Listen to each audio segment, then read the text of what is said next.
Hey guys, welcome back everybody. Today we are going to talk about how to configure the EIGRP routing protocol on the Cisco packet tracer. So if you see this topology right now, we have a very simple topology, router 1, router 2 and router 3. And they are the two sites. One site we can call as a site number 1 and other side we call as site number 2. You can consider as this side in the Delhi right now and another site in the Bangalore. And I want to achieve the communication, right? I want to achieve the communication between the Delhi to the Bangalore. So what we can do that if you see the subnet right now that I'm using, it's a 100/24 subnet that has a 100 is IP address of this interface. This IP will become the default gateway for this particular PC, right? Same thing, we have a 101 IP address for this particular PC, 102 IP address for this particular PC, 2.3 for this particular PC, and 2.4 for this particular PC. Then after that, we have a 2.0 subnet in this LAN network, and 2.100 will be the IP address of this particular interface. Again, this IP will become the default gateway for this particular PC right now. And same way, if you see the between the router 1 and router 2, we are running with the 12.0 subnet, 12.1 and 12.2. And between the router 2 and router 3, we are running with the 23.0/24 subnet. So this guys will be the 23.2 and this guy will be 23.3. Okay, let me correct this guy. It should be the 192.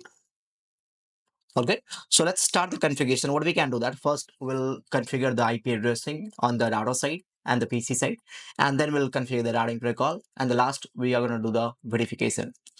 So let's start with the IPC first of all. On the PC, what we can do that, I need to go in the IP configuration, and I say that 192.101/24, that's my subnet mask information, and my default gateway will be 100. Same way, default gateway must very important if you want to achieve the communication between the two different subnet, and even if the PC wants to go with the internet, right? So you must have a default gateway information.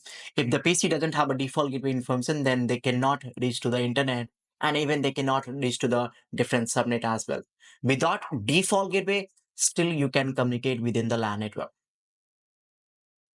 Now we have this PC 102 right now. This guy has a 192 and /24 and the set mask and my default gateway. Same way, this PC 3 we have, it's a 2.3. So let's configure this guy as a 2.3. Come on. 3/24 and 2.100. And this guy will be the 2.4/24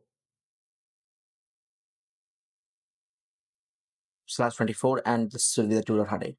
Now, we don't need to do any kind of configuration on the switch right now because I'm considering all these guys are part of the same VLAN, which is the by default VLAN number 1. And same thing over this side as well.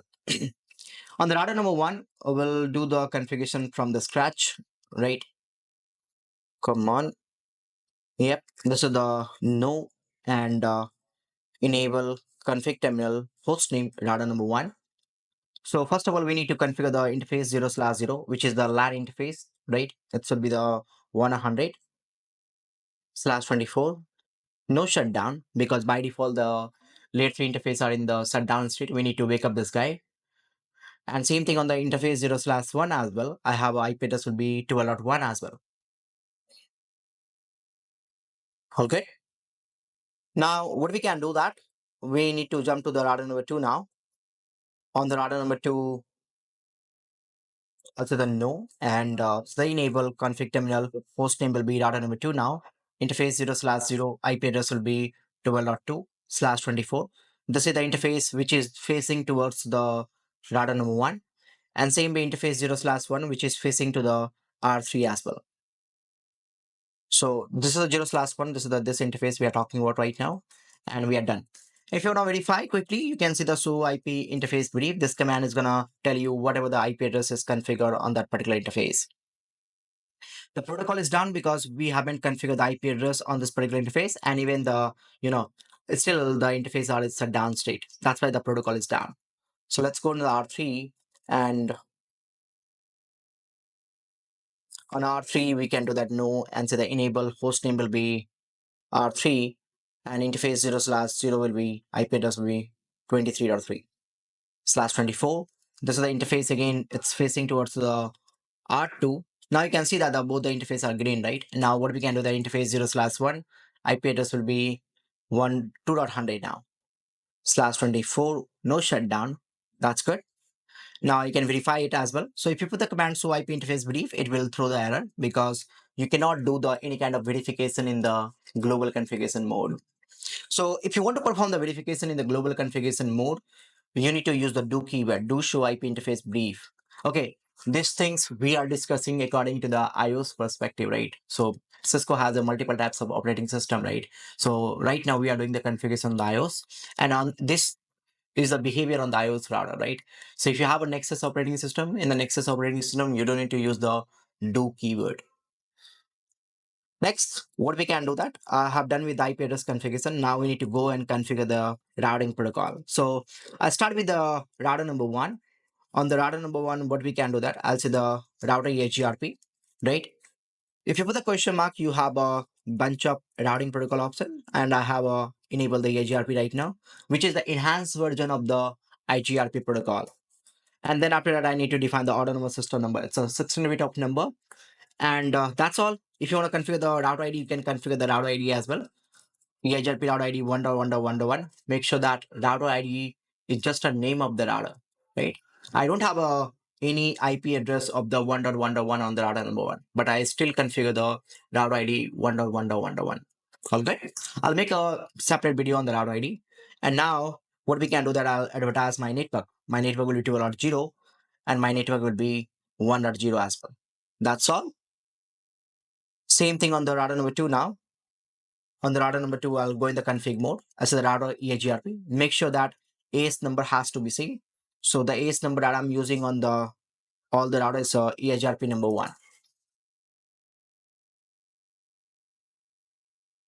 And as the EIGRP router ID will be 2.2.2.2. And network I have a 12.0 and network I have a 23.0. So if you see that, I got the amazing message on the console right now on the router number two saying that, hey, I'm able to form the neighborship with the 12.1. Same thing if you go with the R3 now. On R3, what we can do that? I'll go on R3 as the router EIGRP. EIGRP number one. EIGRP router ID will be 3.3.3.3. And my network will be 23.0. I got the neighborship up and my subnet of LAN network. So in a dynamic routing protocol, like I'm talking about the IGP perspective, EIGRP, OSPF, ISS protocol, REC protocol even, you advertise your directly connected route, right? So my directly connected route is a 23.0 on R3 and the 2.0 subnet. So 23.0 and the 2.0 subnet. And that's all. So now you can verify. So IP EIGRP neighborship. I can see that router 3 has a neighborship with the router number 2 right now. Same thing if you go on a router number 2 and quickly when I verify it. So IP EIGRP neighborship. I can see that router 2 is forming the two neighborship with the R1 and R3. Now, what we can do that? It's a quick video for the EIGRP, so let's verify it. So first of all, from the PC number 1, my main job is what? I want to check that do we have a LAN connectivity or not. So let's make a ping to the 1.2. It's working good right now. I'm getting the reply. Let's ping to the default gateway.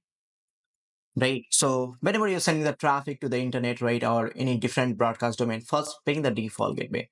That's the best practice, right? It gives you the, uh, it identify you do we have a problem or not, right? So let's say example, if you're not able to ping your default gateway, it means that you have an issue in your LAN network itself right now.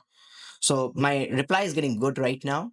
It means that everything is good in my LAN side over here, right?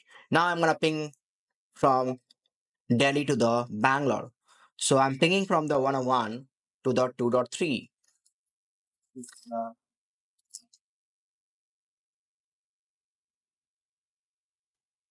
Bingo. So it's all working good right now. We are getting the reply. Let's ping from the 2.1.1 to the 2.4 as well, which is this guy.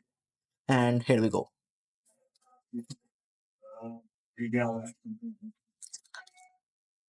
Okay. Now, the final thing, what we can do that, my ping is working good right now. I'll go on the router number 1. I'll show you the routes in the routing table as well. So IP route, you can see that I have a route in my routing table. So R1 knows the 2.0.0/24 subnet, right? And let's say example, In production network, what happened? You have a bunch of routes in your routing table. Personally, I have seen the lakhs of route, like 2 lakhs, 3 lakhs of the route you will encounter in the production network. Even I have seen the 20 lakhs of route as well. So in that case, if you're gonna put the command show IP route, it will show you all the routes in your routing table. So what you can do that you can filter the routes as per the routing protocol behavior. Let's say example right now, if you see when I put the command show IP route, it gives the information about the connected route and the EIGRP route as well. But I want to filter it. I want to see that only the EIGRP route. Then you can use the command show IP route EIGRP, and you can see that my routing table has been sorted. So we only have a 2.0 and 23.0 in my routing table. So if you have a bunch of route in your routing table and if you want to filter it, you can use the command show IP route EIGRP. Thank you so much, guys. I'll see you in the next video. Bye bye.